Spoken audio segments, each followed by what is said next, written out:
We are live in the building. Boom, boom, boom. Tuesday, 2:30. With me, Kay, for the next hour. This is Adapt the Canvas. Welcome, welcome, welcome. How are we doing? What's going on? What news have we got to share? Dar, Vowels, how you going? Yes, String Theorist, how you going? We have a dynamic, Gary. What's going on, bro? We have a dynamic show today. Sun is still shining. It is. I just got back in. Boom, boom, boom. That's right. Yes, mate. Let's go, man. Let's take the vibes to the next level today. I am fired up. I'm amped up. I'm ready to go. I've got a great show. I'm buzzing. I've had an amazing morning. And this afternoon's just going to get better. Boom. How is that for intention? Intentional environment manipulation. I just made that up. Intentional environment manipulation. Boom. I do feel happy, Gary. I'm in a good mood, man. I've had a good day. I've had a good couple of weeks, furthermore, and everything's getting better. Matthew, how you doing? Claire, how you doing? Let's go, people. I'll do my Tim Westwood impression. Let's go, people. Let's take it to the next level. You guys ready for today's show? We have got a banger. We have got a banger. I've just been to a venue this morning and we had a good conversation about doing some of these live in a venue for next year. That's why I'm excited. Adapt the Canvas can be a live event once a month. We could all be together in a room for an afternoon doing some Adapt the Canvas work. So I'm excited by the whole process. It's a great venue, you all know it, and they're really happy to have us in there. So bit of luck next year if these industrialists keep trying to scare us with their meaningless propaganda. We'll all be together sharing and building this next level. So that's why I'm excited. I'm really, really positive about making it happen. So today, Adapt the Canvas. Let's have it. Come on, people. Let's take it to the next level.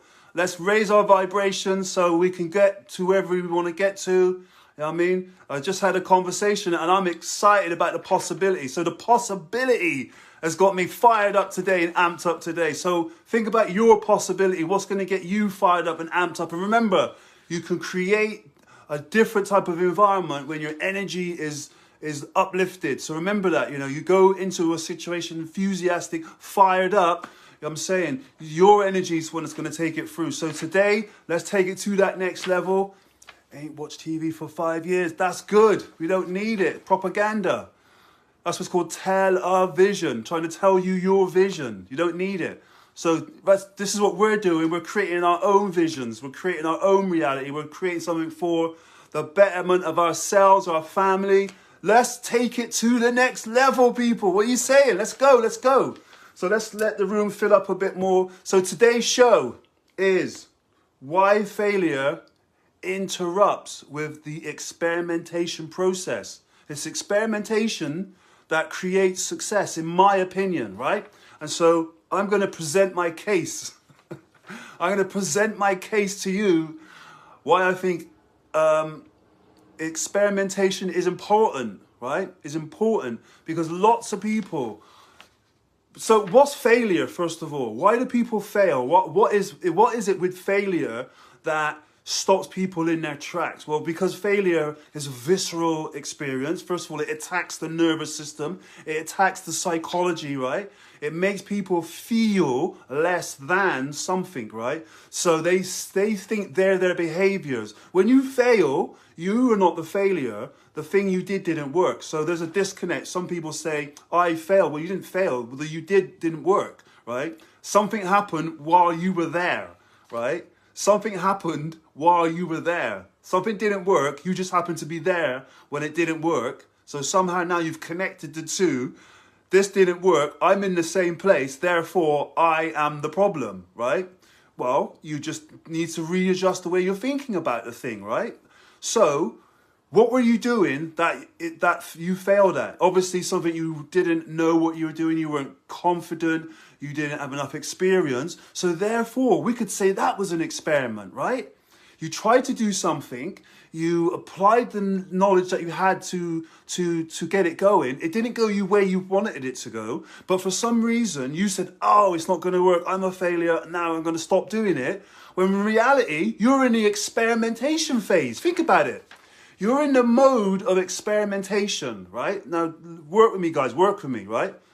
You're in the mode of experimentation. There isn't a right or wrong way. At that moment, you're trying to figure it out. Yes, G, right? At that moment, you're trying to figure it out. You don't know the right way to do it, so you're just trying to figure it out. And in somewhere in your mind, right, there's a bit of playfulness, right? Yes, Mike, there's a bit of playfulness. You're just sort of in a joy mode. You're not really like trying to be certain of either way that's going to happen. But, right, what makes you stop experimenting, right? It doesn't go the way you want. Some people carry on. Edison did 10,000 attempts, right? Edison did 10,000 attempts. If you're a producer out there or a DJ or a skilled professional, what was it that kept you going when it was difficult, right? There must have been a time when you thought, I'm not going to get it, all right? But you didn't think I'm going to give up, right? It's difficult, it's challenging. I'm up all night, I'm struggling, I'm in the grind, but you didn't give up, right? So this is the phase that I'm talking about. So there's two different types of people, right? Put 10 fingers up. There's two different types of people. One person who loves that challenge, and they're going to dive in deeper and say, right, this is really great. I don't know what I'm doing, but this feels great, right? And then there's the other person who dives into the challenge and says, oh, I don't feel confident. I don't know what I'm doing. This doesn't feel great. I'm going to stop, right? What's the difference between those two people? Well, the person who always stops doesn't get enough information to carry on.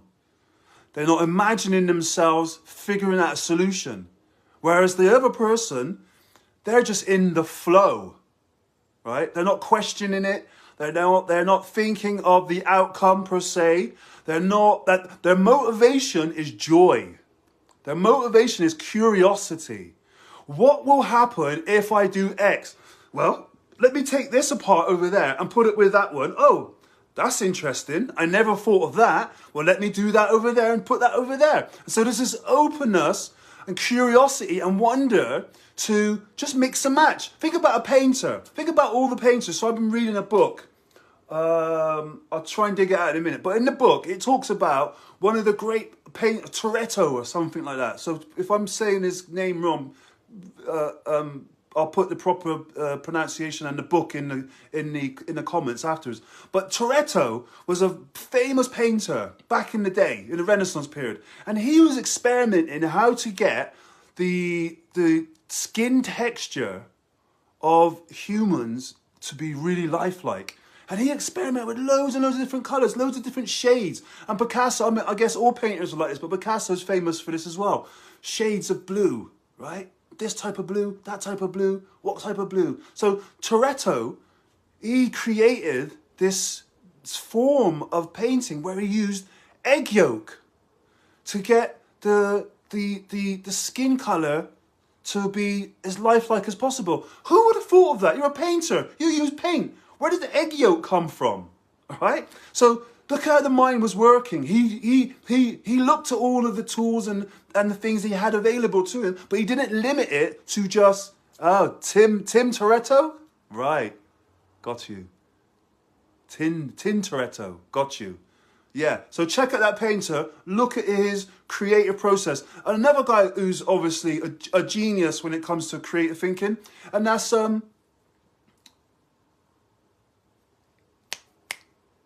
I'll remember his name in a minute. I just completely gone out of my mind. But he was the original polymath from the Renaissance. He painted the Sistine Chapel. So help me out, guys.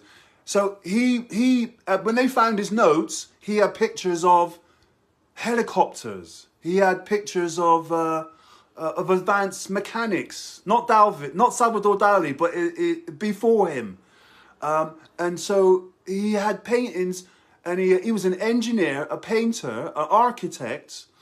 You know, he went deep into the whole creative mindset of problem solving, right? How am I going to think about Da Vinci? There you go. Thank you, Alex. Da Vinci, right? Look at the Da Vinci papers, the Da Vinci notes. Go online. He's got books filled with filled with ideas and things that he didn't, you know, never even came to finish, right? But it's just ideas, right? So think about what are you doing? So it's one of my questions, right? What are you doing to stimulate your own ideas about creativity, about experimentation, right? So think about experimentation. What does that mean when I say that to you? Experimentation, right? Like, how far are you willing to go into in a process of experimentation, right? And you've probably been through these loads of periods in your life, but they've been so natural and organic, you haven't really parked them and said, right, I'm going to go into a period of experimentation. It just happens. We just grow into it. So think about how you got to the point of what the career that you're doing. Like, how did you get there? Think about the style that you dress. Like, how did you get there? Think about your haircut. How did you get there? So there'll be processes. There's an idea, there's an imagination, there's a thought, then there's trial and error, and then there's fine tuning, and then there's like, you've perfected your idea, your dream theses about who you are, what you're going to do, and what you're going to become. It becomes solidified, then you practice it, and then you become it, right? And so think about this process, how dynamic and how fluid it is. Where else can you apply that? So when you think about your type of experiments, what could they be? What areas could you experiment in your life, right? Think about that. If you're not where you want to be in your career, in your life, wherever it is, can you run a little experiment? And so what would the experiment be, right? If you could run it. What's the hypothesis of the experiment? What's the assumption of the experiment? To go from one area of your life to another, to finish a piece of work, right? And so here's where this is all coming from for me. In my line of work, right, you have to, and so music production, small businesses, in my line of work, you have to be out there in the way of thinking, right? You don't get any points for coming in second, right? Right? You guys know what I mean. In the creative industries, coming in second means you just copied the leader, right? And you probably just made it sound a little different, look a little different, taste a little different, feel a little different. But it's not a true innovation. It's not a true mashup of ideas, of cultures, of systems to create something better. And to me, that's what experimentation's about. How do you develop something so that it totally inspires people? It totally takes people to a, oh, wow, what is that type of experience, right? Because when we have that type of experience ourselves, our imaginations light up. It's like Christmas being 10 years old when you really want that present and then you get it. But your mind blows because it was way more better than you expected. Like, where's all those experiences gone for us as adults? What really blows your mind as an adult nowadays, right? So products, experiences, what can you do in your line of work that you put some thought into doing an experiment, you can really take it to a whole nother level and give people that wow factor. And if you're in a business, what would that look like? How would the experiment be so that you could completely revolutionize your industry, right? Or if you're an artist or a creator, what could you do so that you can completely revolutionize yourself, your brand, your community, right? Your genre. What would that look like? What would that feel like? Let your imagination start, going into overdrive, into wonder, right? Like these sessions, I'm hoping, is that they leave you with 2 or 3 nuggets to just explore, right? 2 or 3 nuggets to explore and to sort of think, wow, what if I just did one of these things? What would happen? Listen, one great idea could change your life. One great idea could change the planet, right? And anyone can have that great idea, but it takes a little bit of processing, right? You cannot sow seeds in a frozen soil, right? Meaning you have to till the soil to get the nutrients up from the bottom to sit on the top. So when you plant the seed in it, it has the best chance of germinating into something amazing, right? That's what we're like. You cannot sit just in one position and just think you're just going to get this idea. There has to be a moment, a time when you just go through the motions. You put your brain and your mind through this process of thinking, of struggling, of, pushing it past where it's comfortable going, so that it just goes bam, pop, crack, wallop, whatever the sound is, right? And it's like the eureka moment, because the soil needs to be tilled up. You need to get your mind to start working in different capacity, and you need to have things that you hold, right, that are totally different from what you normally hold. And then you crash them together, right? You crash them together. You say, did that work? No, let's get something else. Let's crash those together. Did that work? I don't know, right? And you just crashing these ideas together. So this is the metaphor, not physical things, right, guys? But the metaphor is like crashing these things together, right? These ideas. There's no way a monster truck is supposed to work with a pink octopus. I don't care. Let's crash it together. Let's see what happens, right? And so the energy of these things, right, they're going to produce something else. So one of the other weeks, I said, what's 2 and 2, right? The answer is not 4, right? Because you have 2 and then you have another 2, right? So we're taking 2 and another 2, and then we're going to crash those together. So we're going to create something different, right? And that's because 2's got its own energy, and it's got its own energy, and another 2's got its own energy. So now we're going to put all this energy together. What's going to happen, right? So that's a multiplication of energy, right? That's going to have an effect that we just need to observe, and we need to be open to allow that effect to affect us and stimulate our curiosity and our wonder. And then we're like, what's going to happen? I don't know. Let's just dive in and see what happens. And so the answer, yes, Dar, is endless. Because the experimentation process isn't designed to be final, right? Consciousness isn't designed to be final. The human experiment isn't designed to be final. And you look at evolution, is not designed to be final. Evolution is designed to evolve until it keeps going, because it wants to create the best solution, the best environment for itself to survive, right? To thrive. Think about how the universe evolves. It's a cyclical system that just keeps evolving. The planets evolve, cells evolve, thoughts evolve. They go to one level, then another, then another, then another.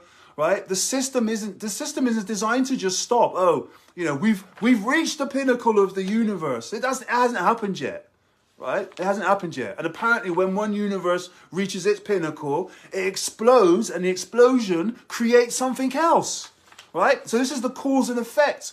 And the idea that energy cannot be created or destroyed, it manifests into a new form. Right? So that's what experimentation does to us. It helps us keep creating something we cannot imagine before we started, right? So if we can't imagine something before we start, that's the process of experimentation, to get us into a mode of really thinking, not even thinking, because at that point there, the experimentation isn't about thinking. The experimentation is about doing, right? We're human doing. We're human beings. We're being, but we could be doing as well, right? So we're going to do some work. We're going to do some things. We're going to practice just breaking things down, putting them back together, crashing them together, and seeing what the outcome is, and being an observer. Someone says to you, do you know what this is? I don't know. I'm going to experiment. Right, what are you doing? I don't know. I'm just experimenting. How long are you going to do? I don't know. It's an experiment, right? There's no answer, because the experiment only when it produces a result is the experiment, as that particular experiment over. And the result is, did it produce this result, or did it produce that result? Because I'm trying to choose my words, so I don't want to say, was it good or bad, wrong or right? It produced this experiment, or it produced this. This is the result of the experiment A, and this is the result of the experiment B, right? Now let's go again, right? True A and B testing, because what we're trying to do is evolve and get to the best solution. That surely must be a creator's, ideal way of creating what they're creating. What is the point of doing the same thing you've done over a period of time? Because it makes you feel good. It makes you feel accepted, right? Those are temporary, because you could be the darling one week and then somebody else could do exactly what you did and they'll be the darling the next week over. Those vanity metrics aren't important anymore. We're going to move away from this whole likes and hearts and stuff like that. That stuff's just, we need to move away from that and get back to the heart of the matter, craftsmanship and craftswomanship, right? Where real art is celebrated, real craft is celebrated, where people are doing things with their hands and their heart again. That really makes a difference, right? So, and so think about the companies that are really good at that, right? We don't need to list them all, but we all know who sets the bar at excellence, who creates products that are at the core of experimentation. They fundamentally change the planet continuously, because yes, exactly. Social media does kill the creativity. People are, Thank you for that, Lana. That's great. So think about these companies who are continually driving innovation, continually experimenting. Why? Because first of all, human beings have got a low threshold for boredom, right? We get bored right quickly, especially now with the internet and the way that the media is bombarding us with information. It's a high turnover, so we need stimulation, right? And it's well within humans to bring out this level of innovation at the rate it's bringing it out, because there's endless amounts of opportunities out there. And we still haven't even answered some really big questions of what could we be doing with the technology. Can anybody actually tell me what an iPhone is really for? I love them, but can anybody actually tell me what an iPhone, or any of these phones, these digital phones that we're using, are actually for? Making calls, texting, the amount of technology that's in there, what could we be doing with it? Is that an experiment? Is there an experiment that could be done that could really test the limits of this technology to see where it can really go, see how it can really, define the culture and take it to another level? It's like, we're open. I'm open to figuring it out, what it can be. So ideas, please, people. Let's go. Communication and tracking. Brilliant, right? So think about where these ideas about experimentation really, really, really work. Think about medicine, right? Think about in medicine how we've had to, as a species, humans, how we've had to experiment, right? For better medicines, for better ways to take care of ourselves. Think about the brain scans and the CAT scans, the machines, the technology that can scan a human body, that can find intricate diseases that they couldn't find years ago.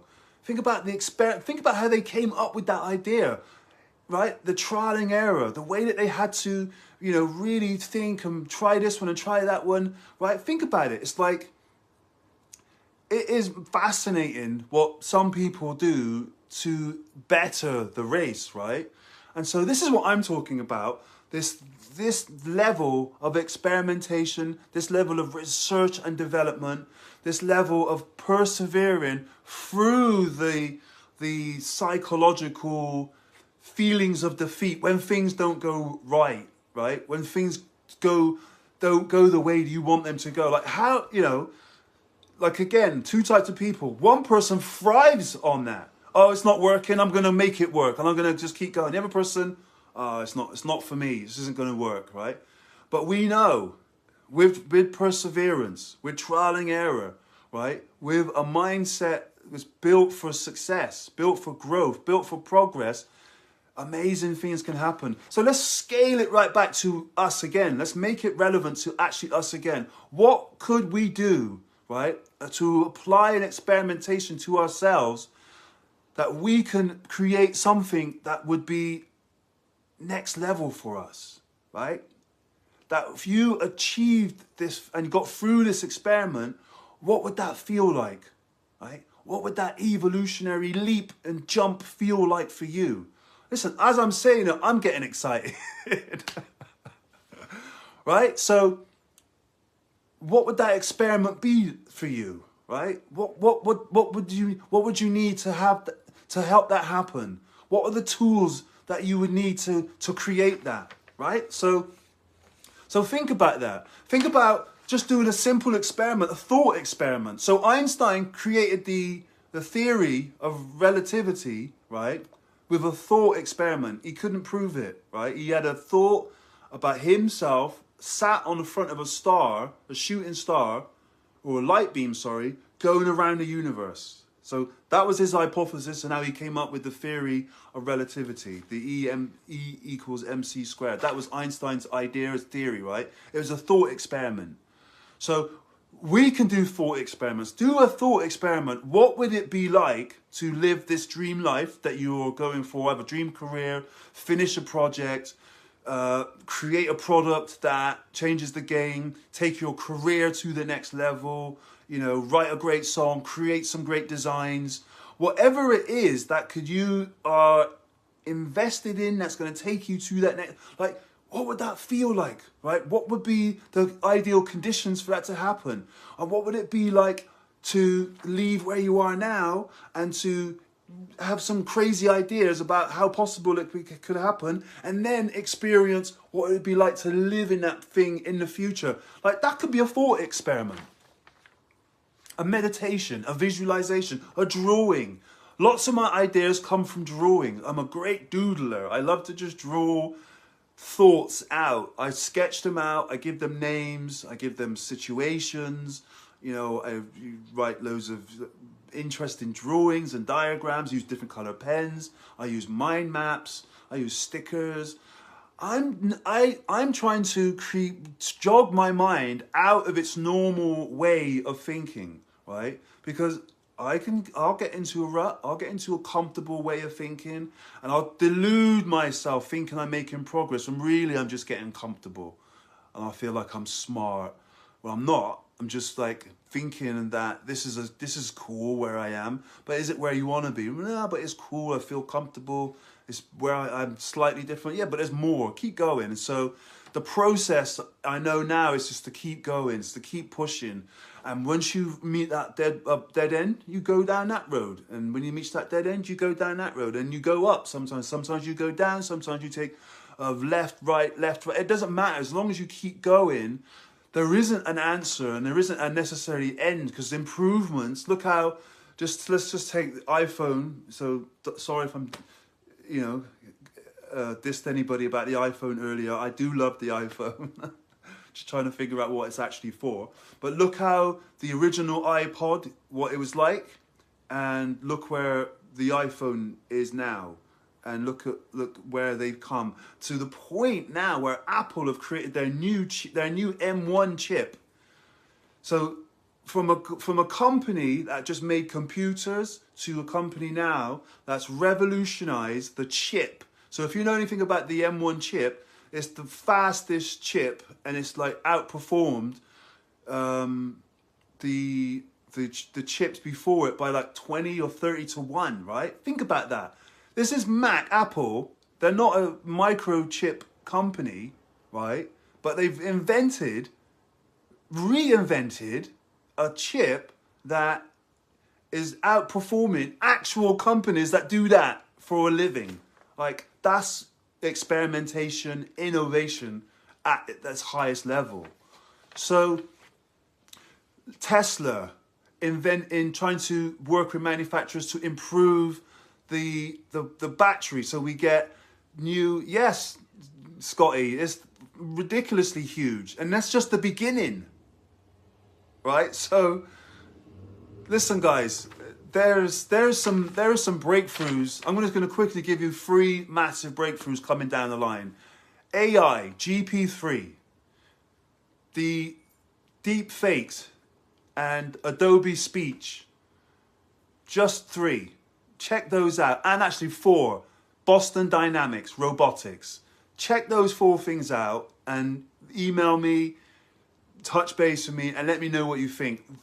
Those 4 are going to revolutionize the planet like we have never seen. And if we thought the invention of the internet and how that revolutionized the planet, it completely was bonkers. Remember, before the internet, people who, most of my audience was probably alive before the internet, and what that did, right? And then let's fast forward to Internet 2.0 with all the businesses and the apps that's come through. Facebook came through on that phase. Instagram later on. YouTube. Think how YouTube revolutionized the world. And then think about how mobile phones revolutionized the world, right? That's going to pale in comparison to what those 4 new technologies I just told you are going to do. We are heading for a crazy, crazy, crazy future. And it's not even that far away. It's 10 years away, 5 years away. Depending what circles you're in, it's probably happening right now.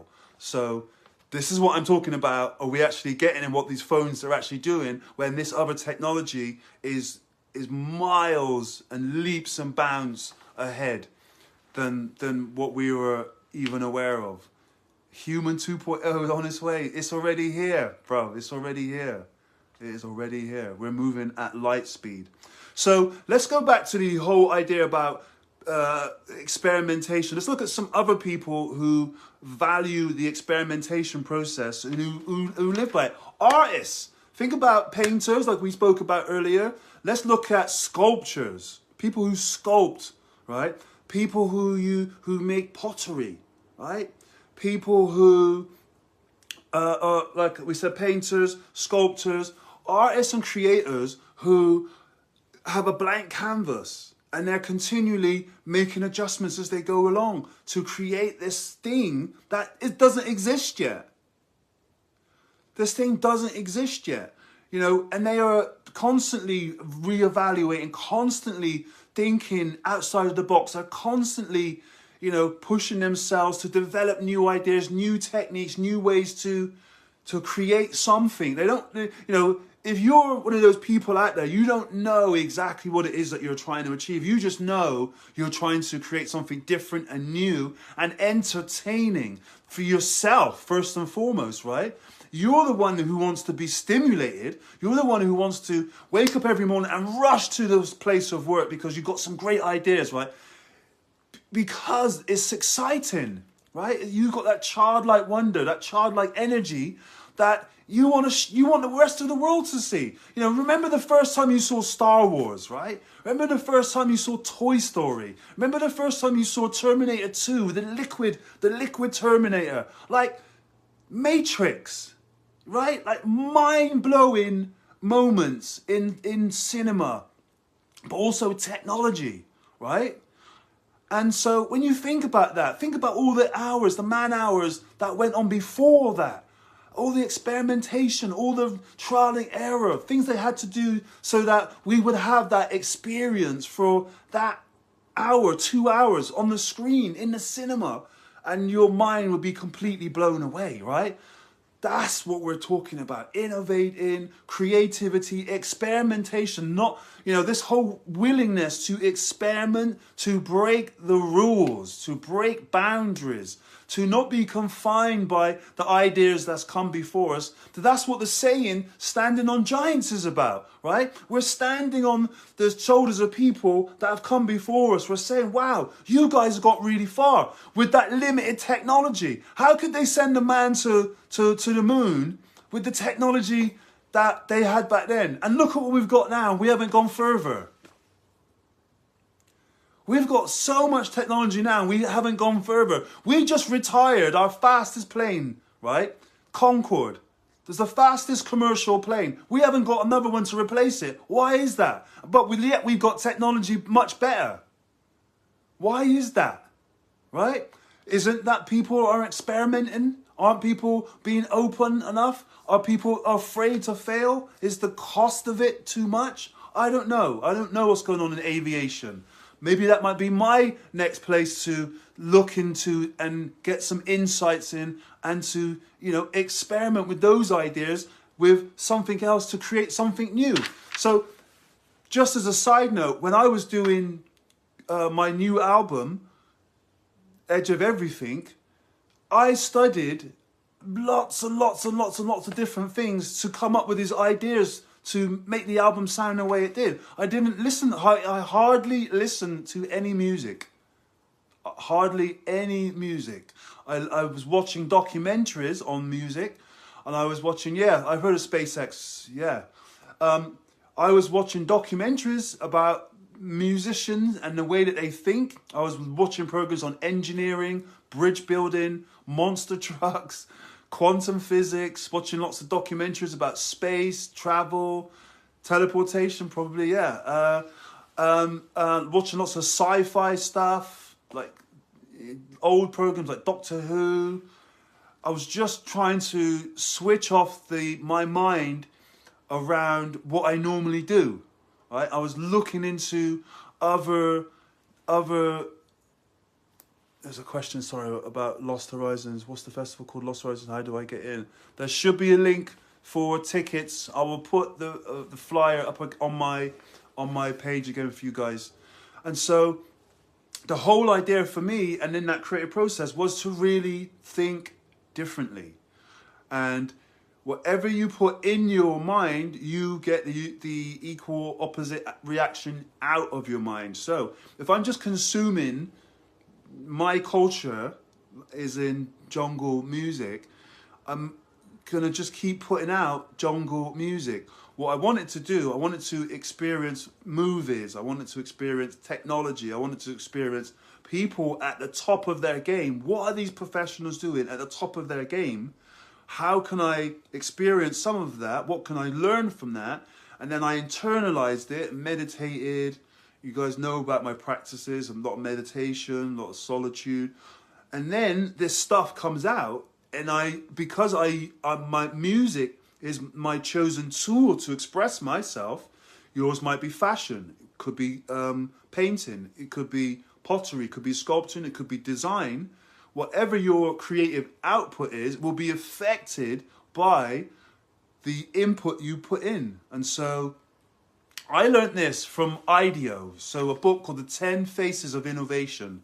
And in it, he explains the different ways that they go about solving a problem. So IDEO is a think tank, a creative design studio that solves big problems, small problems even. Problems for big companies, medical companies. They revolutionized the toothbrush. So if you have a toothbrush that feels ergonomic, I think the word is, it's because of them. And if you think about door handles, how door handles now feel, comfortable in your hand, the iPhone or any phone, how it feels comfortable in your hand, it's because these design firms now, they have this process where they're designing things that feel good in your hand based on how we use them. And so I read the book, The 10 Faces of Innovation, and in it, they break down these 10 steps of what it takes to create a breakthrough. And so that was my idea of how I approach everything from now on. I really go into something with that beginner's mindset, the creator's mindset, the experimenter mindset. And I'm not trying to just put out what's already in the world. I'm trying to put out something that the world hasn't seen, heard, felt, touched, or breathed before. Because for me, that's what's exciting. For me, I'm excited by when I do what I do and people hear it for the first time and I can see their expressions. They're like, what the fuck is this? Like, that's exciting to me. It's exciting to me when I'm playing this stuff or doing an exhibition or working with people to help develop their ideas. And so that's my sort of process in it. That's how I'm doing my creativity, my experimentation. So let's think about history. When you think about history, what does the history tell us about experimentation, right? And it's very, very simple. If you do not adapt, you die, right? Think about that. Think about all what's come before us. And when you don't adapt, you die. And when we say adapt, there has to be this process, right, of creating and uncreating, finding solutions, finding better solutions, breaking things, structurally dismantling them. And this is all psychological, right? Because when someone says, or a business says they're stuck or they're blocked or they're not progressing, a business in and itself doesn't do anything, right? A business, some businesses aren't even physical buildings, right? But a physical building that has a business inside of it, right? Think about this. What's a business? When someone says my business isn't working, what are they actually saying? Because the business in itself doesn't do anything without the person putting some energy into it. So what are they actually saying?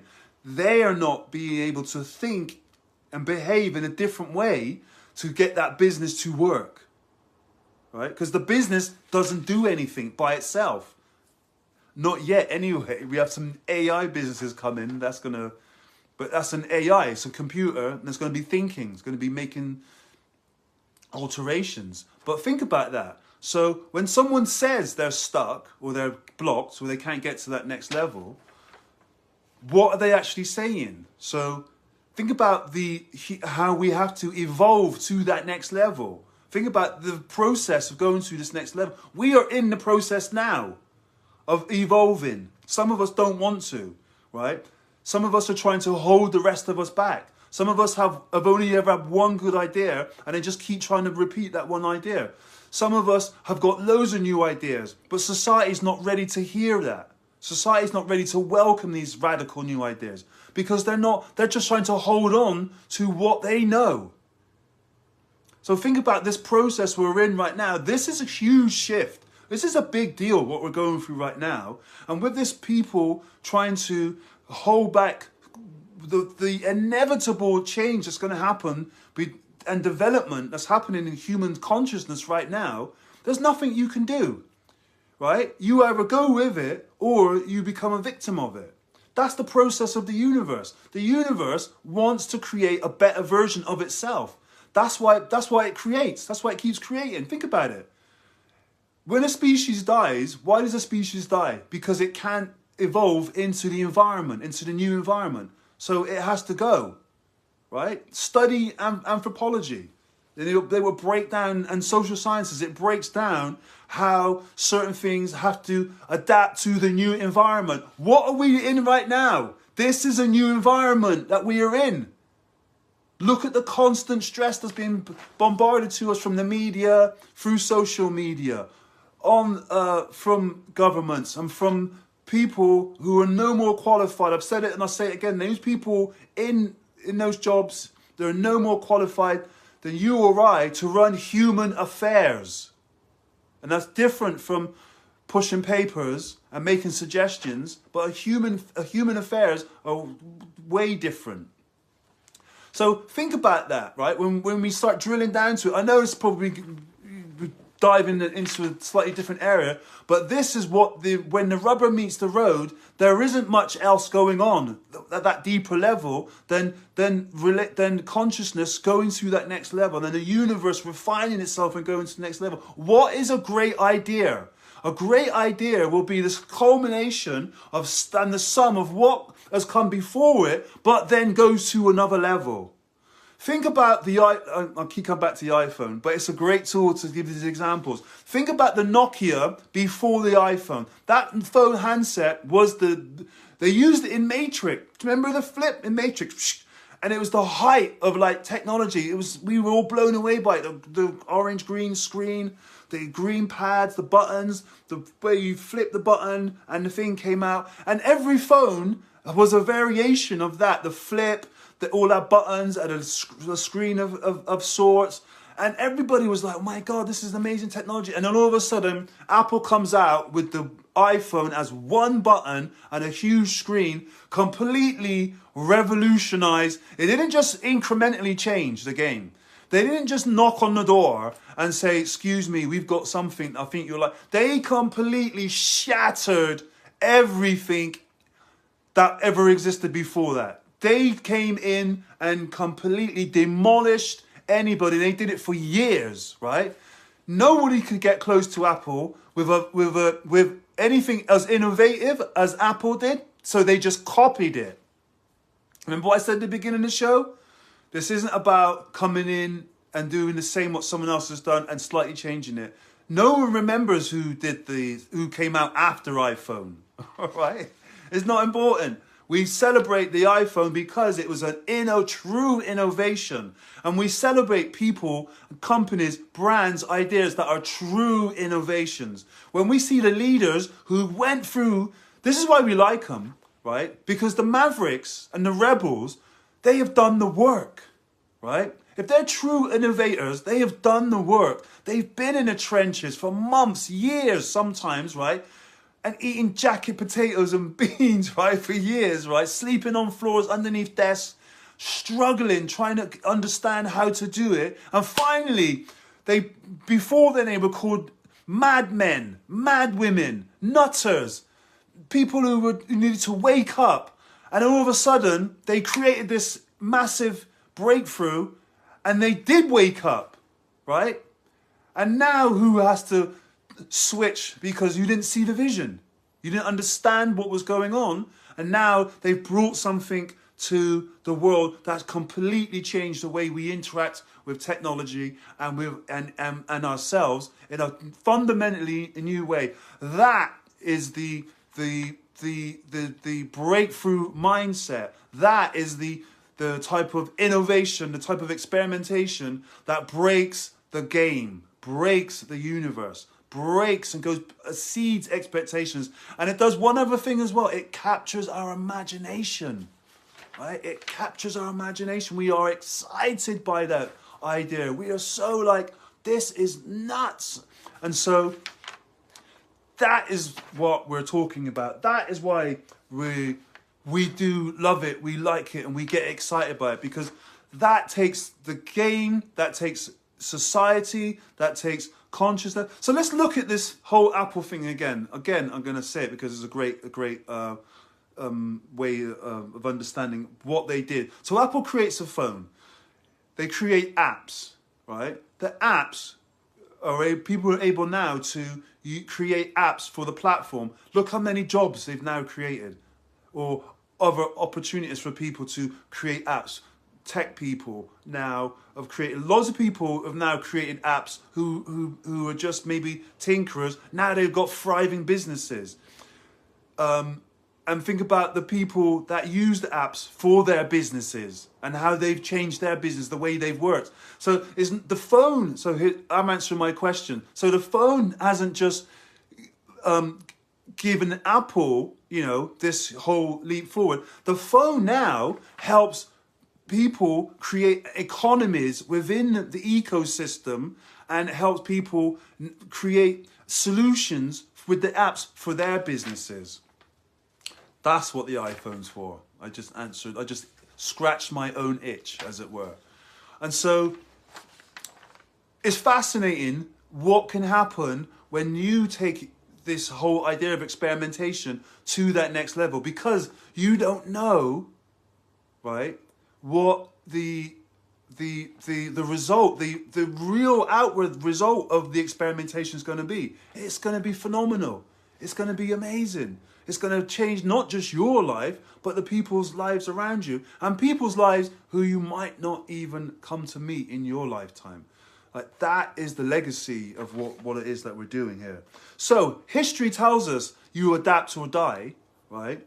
And so you adapt by having to think different thoughts. You adapt by having to break your old patterns, break your own habits, finding new solutions, finding a way through, right? Finding a way through. That takes a moment, a process of undoing the old thinking and being able to think in new ways and coming up with new different solutions that you might not be thinking about. That's why it's important to experiment. That's why it's important to have an open mind. And this is why I'm excited about potentially doing these events next year in person, because we'll be able to do a lot of these talks that we've just been talking about. We'll be actually able to do them on a day seminar. So that is why I'm buzzing and feeling really, really excited. 25 repetitions of anything forms a habit.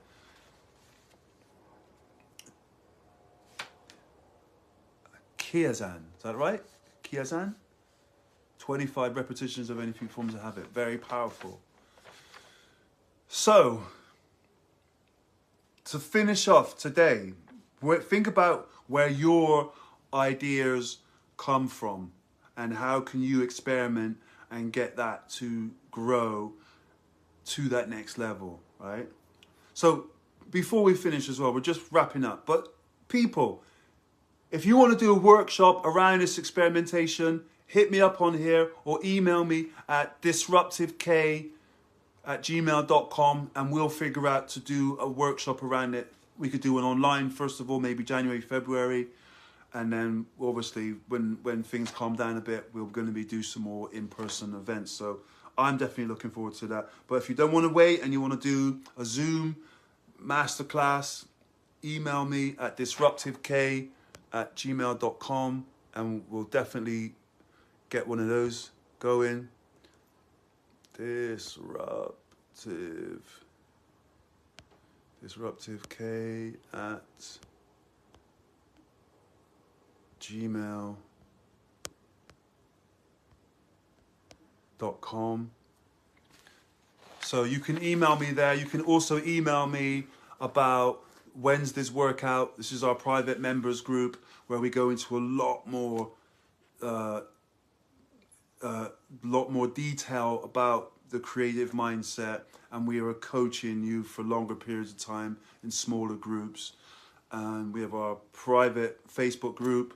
We have our members platform as well, where all of our recordings are on, so you can dip into any of the information from. We've got a year's worth of content up on there now as well. So the community is thriving and growing. So if you want to join Wednesday's workout and take your project to the next level, and you've been enjoying this Adapt to Canvas, the next logical step is Wednesday's workout. So email me to find out more and to see if you're a good match for the team over there.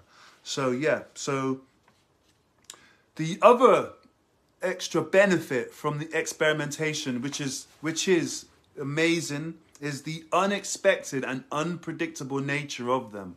So when you think about that, right, what is like the sort of icing on the cake when you do something that produces an unexpected results? And I definitely have benefited from that, from being, a recording artist over the years, tinkering away, pushing buttons for hours on end, and all of a sudden this magic happens, and you're like, wow, I never expected that to happen. I never expected that sound to come out the way it did. I never expected that thing to do what it did. And that in itself is worth, is weight in gold.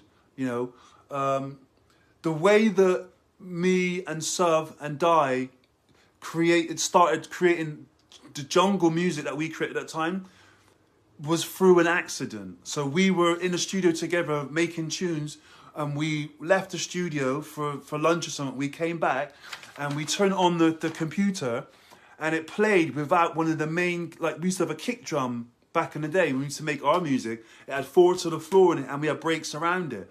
And so that day, something happened, I don't know, but the kick drum was muted. And when we turned it back on, it was just these breaks and this bass line, and we were like, what is this? And it was completely, blew our minds. And we're like, what the fuck? And I put the kick in, now take it out, put it in, take it out, leave it out, and boom.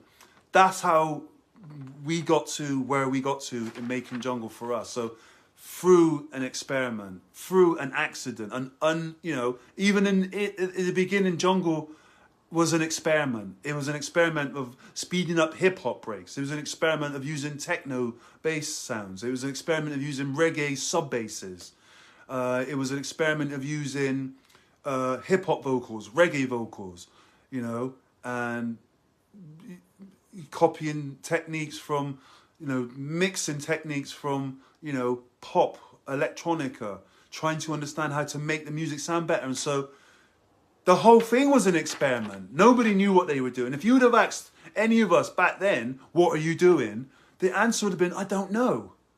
Because we didn't know. We didn't know it was going to be called Jungle. We didn't know that it was going to become the music it is today. I never in my wildest dreams thought that I would be DJing, you know, at Glastonbury, or even playing in a band called Represent in front of 20, 30,000 people at Glastonbury. Like, those things never occurred to me. But this journey is amazing, and it feels like I'm only just really getting going. And that's all because of an experiment in music. And even before that, I can tell you that I experimented with, when I watched the film Wildstar. I stood in the garden, my mum's garden, with 6 other guys, who said, right, we're going to create this crew called Fresh 4. Right, I'm 14 years old, right? I'm saying we're going to create this crew called Fresh 4, and we're going to do what we saw on the TV. Who's in? And a couple of people said yeah, a couple of people said no. Remember what I said? People either go forward, they see the vision, or they retreat. They don't see the vision. And 4 of us saw the vision, and we were the ones who created Fresh 4. And on from that, 2 or 3 of us went on to create Jungle, right? And so there's no guarantees any of this stuff's going to work. It's just ideas. People, you know, it's just people with ideas, right? And you just create, you just do it. You just sit around and you just imagine what it could be, and then you start tinkering. There's not, like, even now, the stuff that I'm doing, experimenting with the new music I'm making, some new business ideas. They're just ideas on a piece of paper. I don't know whether they're going to work or not, but I'm going to sit and tinker away, push buttons, and see what happens. And so that is the whole psychological journey of the experimenter, who's not afraid of failing, who uses failure as a springboard to success. Because out of adversity, out of the challenge, comes growth and learning. And with growth and learning comes knowledge and wisdom that can help you, not just you, but the community after you grow and prosper. So, thank you, everybody. Today's show was fire. I'm ready to go another hour right now, but I'm so fired up, I want to dive into the studio and start pushing buttons this afternoon. So, I want to thank you all for some fireworks today. This session has been amazing. I can't wait for next year when we can do this in person, to meet some of you guys, and we could have an amazing afternoon of doing some adapting the canvas, doing some creative, stimulating work, and taking this to that next level. You know what I'm saying? This is going to be really, really exciting. So, please, people, share with this, with everybody. Let's see how many people we can reach in the next 7 days. Let's double the figures, double the numbers. Let's see where we can take it. And remember, if you want to be a part of the Wednesday's workout and you want to take this to the next level, email me at gmail at disruptive patterns.